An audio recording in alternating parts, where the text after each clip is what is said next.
I am very dull student. ನಮ್ಮ ಸ್ಕೂಲಲ್ಲಿ number 1. ನಾನು ಮೊದಲು ವಿವೇಕ ಹೈಸ್ಕೂಲಿಗೆ ಹೋಗಿದ್ದೆ. ನನಗೆ ಗೊತ್ತು ನಾನು ಆ ಶಾಲೆಗೆ ಹೋದರೆ ನಾನು ಪಾಸ್ ಆಗಲ್ಲ ಅಂತ ಗೊತ್ತಿತ್ತು. ಬಟ್ ಬೇರೆ ದಾರಿ ಇರಲಿಲ್ಲ, ಹೋಗಿದ್ದೆ. ಆ ಶಾಲೆಯಲ್ಲಿ ಈಗ ಕೆಲಸ ಮಾಡ್ತಾಯಿದ್ದೇನೆ, ಆ ವಿಚಾರ ಬೇರೆ. ತುಂಬ ಸ್ಟ್ರಿಕ್ಟ್, ಫೈಲ್ ಆಗೋದು ಪಕ್ಕ. ಅಷ್ಟೊತ್ತಿಗೊಂದು ಬ್ರೇಕಿಂಗ್ ನ್ಯೂಸ್ ಬಂತು. ಮಣೂರು ಪಡುಕೆರೆ ಅಂತ ಒಂದು ಊರಿದೆ, ಅಲ್ಲಿ ಕೆ ಸಿ ಕುಂದರ್ ಅಂತ, ಈಗ ಅವರ ತಮ್ಮ ಎ ಸಿ ಕುಂದರ್ ಇದ್ದಾರೆ, ಅಲ್ಲೊಂದು ಸ್ಕೂಲ್ ಆಗುತ್ತೆ ಅಂತ ಗೊತ್ತಾಯಿತು. ಸ್ಕೂಲ್ ಆಗುತ್ತೆ ಅಂತ ಗೊತ್ತಾದ ಕೂಡಲೇ ನಾನೇನು ಯೋಚನೆ ಮಾಡಿದೆ ಅಂತ ಹೇಳಿದ್ರೆ, ಅಲ್ಲಿಗೆ ಹೋದರೆ ಅಲ್ಲಿ ಮಕ್ಕಳಿಲ್ಲಂತೆ. ಆ ಸ್ಕೂಲಿಗೆ ಮಕ್ಕಳಿಲ್ಲ, ಹುಡುಕ್ತಾ ಇದ್ದಾರೆ. ಸ್ಕೂಲನ್ನು ಸ್ಟಾರ್ಟ್ ಮಾಡಿದ್ದಾರೆ, ಮಕ್ಕಳಿಲ್ಲ ಅಂತೇಳಿ. ಸರಿ, ನಾವೆಲ್ಲ ಅಲ್ಲಿಗೆ ಹೋಯಿತು. 8ನೇ ಕ್ಲಾಸು, ಆಗಸ್ಟು ಆಗ ಮುಗ್ದಿತ್ತಷ್ಟೇ. 8ನೇ ಕ್ಲಾಸಿಗೆ ಅಂತೂ ಇಂತೂ ಎಲ್ಲ ಹುಡುಕಿ 46 ಜನ 46 ಮಕ್ಕಳನ್ನು ಒಟ್ಟಾಕಿ ಶಾಲೆ ಶುರು ಮಾಡಿದ್ರು. ನಮಗೊಬ್ಬರೇ ಮಾಸ್ಟ್ರು, ಒಬ್ಬರೇ, ಬೆಳಗಿಂದ ಸಂಜೆವರೆಗೆ ಒಬ್ಬರೇ. ಸುಬ್ರಾಯ ತುಂಗ ಅಂತೇಳಿ ಅವರೊಬ್ಬರೇ ಮಾತಾಡ್ತಾ ಇರೋದು. ನಾವು ಕಾಣ್ತು ಕಡೆಗೆ ಸಾಕಾಯಿತು. ಕಡೆಗೆ ಏನು ಮಾಡ್ತು ಅಂದರೆ, ಶಾಲೆಯಿಂದ ಬೇಗ ಹೋಗ್ಬೇಕಂತೇಳಿ ಆಗ ಒಂದು ಗಡಿಯಾರ ಇತ್ತು. ಆ ಗಡಿಯಾರವನ್ನು ಮುಂದೆ ಇಡ್ತು, ಶಾಲೆ ಬೇಗ ಬಿಡ್ತು. ಅದಾದ ಮೇಲೆ 8ನೇ ಕ್ಲಾಸಿಂದ 9ನೇ ಕ್ಲಾಸ್ ನನಗೆ ಭಾಳ ಖುಷಿ. ಯಾಕೆಂದರೆ ಕನ್ನಡ ಬಿಟ್ಟರೆ ಬೇರೆ ಸಬ್ಜೆಕ್ಟಲ್ಲಿ ಪಾಸಾದ ರೆಕಾರ್ಡೇ ಇಲ್ಲ.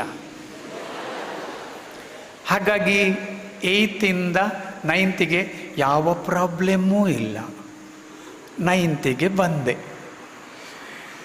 ಸರಿ, ಆಗ ಒಂದು 7-8 ಜನ ಮಾಸ್ಟರೆಲ್ಲ ಬಂದರು, ಎಲ್ಲಿಂದಲೋ ಬಂದರು, ಯಾರಂತ ಗೊತ್ತಿಲ್ಲ. ಅವರೇನೋ ಪಾಠ ಮಾಡ್ತಾಯಿದ್ರು, ನಾವು ಕೇಳ್ತಾ ಇದ್ವಿ ಅಷ್ಟೇ.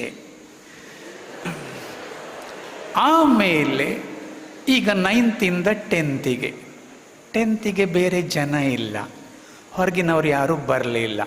9ರಿಂದ ಎಲ್ಲ 10ಗೆ ಪಾಸ್. ನಾನು ಪಾಸಾಗಿ ಹೋದೆ. ಈಗ 10th ಸ್ಟ್ಯಾಂಡರ್ಡ್ 46 ಸುಮಾರು ಜನ ಮಾಸ್ಟರೆಲ್ಲ ಬಂದಿದ್ದಾರೆ.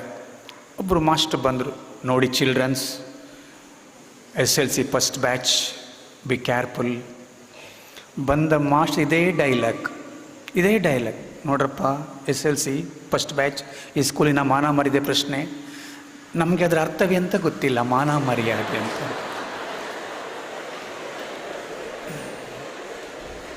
ಆಮೇಲೆ ಲೀಸ್ಟ್ ಮಾಡಿದ್ರು, ಯಾರೆಲ್ಲ ಈ ಸಲ ಪಾಸ್ ಆಗ್ತಾರೆ. ಈಗಲೂ ನಾವು ಮಾಡ್ತೀವಲ್ಲ, 4 ಗ್ರೂಪ್ ಎಲ್ಲ, ಹಂಗೆ ಗ್ರೂಪ್ ಮಾಡಿದ್ರು.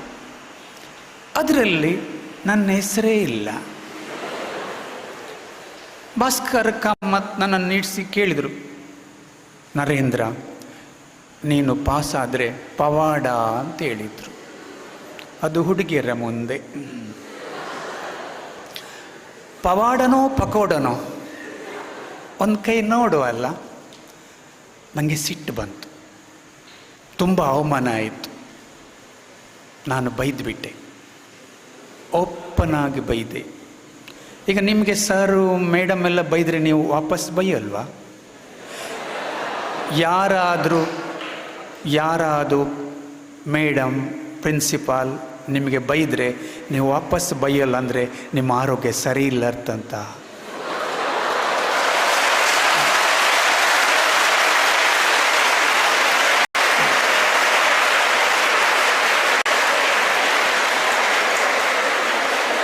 ನಾನೇನು ಬೈದೆ ಗೊತ್ತಾ? ಕಲಿಸ್ತೀನಿ ಅಂತ ಹೇಳಿದೆ ಮನಸ್ಸಲ್ಲೇ.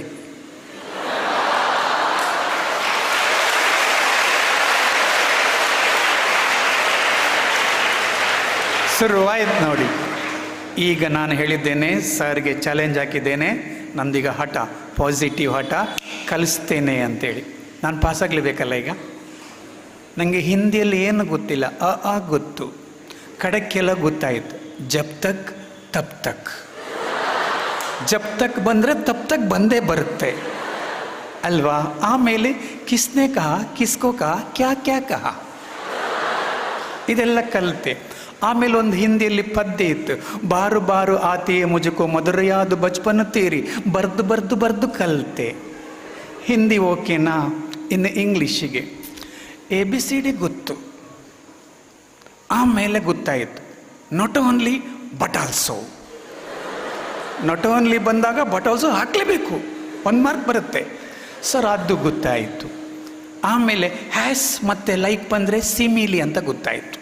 ಹ್ಯಾಸ್ ಮತ್ತು ಲೈಕ್ ಸಿಮಿಲಿ ಬರೆದು ಬಿಡೋದು ಗೊತ್ತಾಯಿತು. ಸೊ ಗ್ರಾಮರ್ ಸಾಧಾರಣ ಗೊತ್ತಾಯಿತು. ಇನ್ನು ನಿಮ್ಮದು ಗಣಿತ ನಗರ, ನಂದು ಗಣಿತದ ಭಯಂಕರ ಗಣಿತ ಕಲಿತೆ. ಲಘುತ್ತಮ ಸಾಮಾನ್ಯ ಅಪರ್ತನ, ಮಹತ್ತಮ ಸಾಮಾನ್ಯ ಅಪರ್ತನ, ಗ್ರಾಫ್, ಸ್ಪರ್ಶಕ, ಮಾತ್ರಿಕೆ. ಆಮೇಲೆ ಗ್ರಾಫ್ ಲೆಕ್ಕಕ್ಕೆ XY ಬರೆದ್ರು 1 ಮಾರ್ಕ್ ಕೊಡ್ತಂತ ಯಾರೋ ಹೇಳಿದ್ರು, ಅದನ್ನು ಕರೆಕ್ಟ್ ಕಲಿತ. XY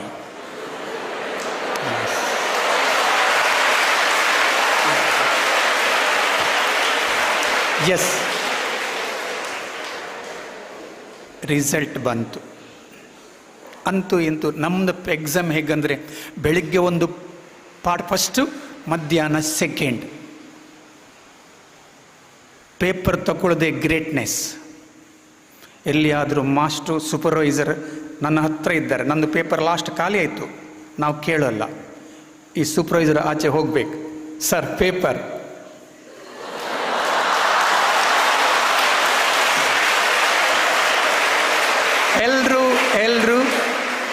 ಎಲ್ಲರೂ ನಮ್ಮನ್ನು ನೋಡ್ತಾರಲ್ಲ, ಒಂಥರ ಗ್ರೇಟ್ನೆಸ್. ಈಗ ನಾವು ಕನ್ನಡ ಪ್ರಬಂಧಕ್ಕೆ 20 ಪೇಜ್ ಬರೆಯೋದು, 20 ಪೇಜಸ್.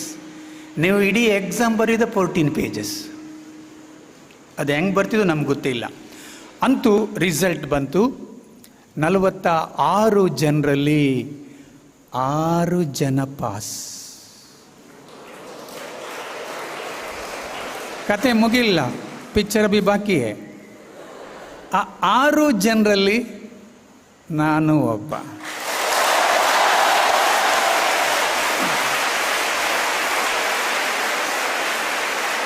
ನನ್ನ SSLC ಮಾರ್ಕ್ ಎಷ್ಟು ಗೊತ್ತಾ? 276, ಜಸ್ಟ್ ಪಾಸ್.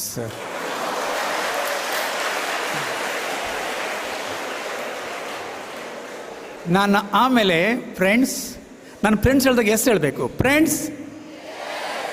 ನಾನು ಆಮೇಲೆ ವಾಪಸ್ ನೋಡಲಿಲ್ಲ. PUC first class, degree first class, B.Ed first class, Kannada MA first class, Hindi Ratna first class, Sanskrit Diksha first class, 38 ಪುಸ್ತಕ ಬರೆದಿದ್ದೀನಿ. ಈ ದಡ್ಡ ಅಂತ ಕಸ್ಕೊಂಡಿದ್ನಲ್ಲ, 2023ರಲ್ಲಿ ಕರ್ನಾಟಕ ಸರ್ಕಾರ ಬೆಸ್ಟ್ ಟೀಚರ್ ಅಂತ ಅವಾರ್ಡ್ ಕೊಡ್ತದೆ.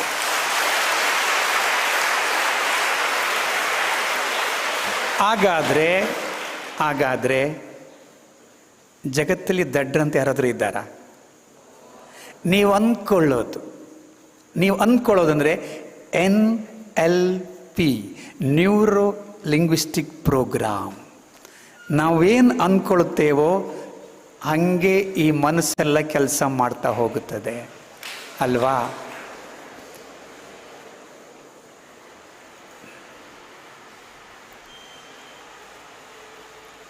ನೀವೇನು ಅಂದ್ಕೊಳ್ತೀರೋ ಹಾಗೆ ಮನಸ್ಸು ಕೆಲಸ ಮಾಡ್ತದೆ. ನಾನು ಅದನ್ನೇ ಯೋಚನೆ ಮಾಡ್ತಾ ಬಂದದ್ದು. ಫಸ್ಟ್ ಪಾಯಿಂಟ್ ಏನು ಬಿಡ್ಕೊಳ್ಳಿ, ನೀವೇನಾದರೂ ಅಚೀವ್ಮೆಂಟ್ ಮಾಡಬೇಕಾದ್ರೆ ಪಾಸಿಟಿವ್ ಥಿಂಕಿಂಗ್ಗಿಂತ ಪಾಸಿಟಿವ್ ಹಠ. ನನಗೆ ಅರ್ಥ ಆಗೋಲ್ಲ ಅಂದರೆ ನನಗೆ ಯಾಕೆ ಅರ್ಥ ಆಗಲ್ಲ? ಇಡೀ ನಿಮ್ಮ ಸ್ಕೂಲಲ್ಲಿ ಕೆಲವು ಸಬ್ಜೆಕ್ಟ್ ಕೆಲವರಿಗೆ ಅರ್ಥ ಆಗಲ್ಲ, ಹೌದಲ್ಲ? ನೀವೇನು ಯೋಚನೆ ಮಾಡ್ತೀರಿ? ಇಲ್ಲ, ನಾನು ಮ್ಯಾಥ್ಸಲ್ಲಿ ತುಂಬ ಡಲ್, ನಾನು ಸೈನ್ಸಲ್ಲಿ ಡಲ್, ನನಗೆ ಮೂಡೇ ಬರೋದಿಲ್ಲ. ಇವತ್ತು ಮೂಡ್ ಆಗಿದೆ. ನಾನು ಯಾವಾಗಲೂ ಹೀಗೆ ಇರೋದು. ಯೋಚನೆ ಮಾಡಬೇಡಿ, ನಾನೇ ಅದಕ್ಕೆ ನನ್ನ ಕತೆ ಫಸ್ಟ್ ಹೇಳಿದ್ದು ನಾನು. ಯಾರು ಪಾಸಿಟಿವ್ ಆಗಿ ಥಿಂಕಿಂಗ್ ಮಾಡ್ತಾ ಹೋಗ್ತಾರಾ ಅವರು ಜೀವನದಲ್ಲಿ ಗೆಲ್ತಾ ಹೋಗ್ತಾರೆ. ಇಲ್ಲ, ಆಗೋದಿಲ್ಲ. ಕತ್ತಲು ಕವಿಯಿತು ಎಂದು ಮನದಲ್ಲಿ ನೊಂದು ಇಡೀ ಶಾಪ ಹಾಕುವ ಮೊದಲು ಹೇಗಾದರೂ ಒಂದು ಹಣತೆ ತಂದು ದೀಪ ಹಚ್ಚು ಮೊದಲು.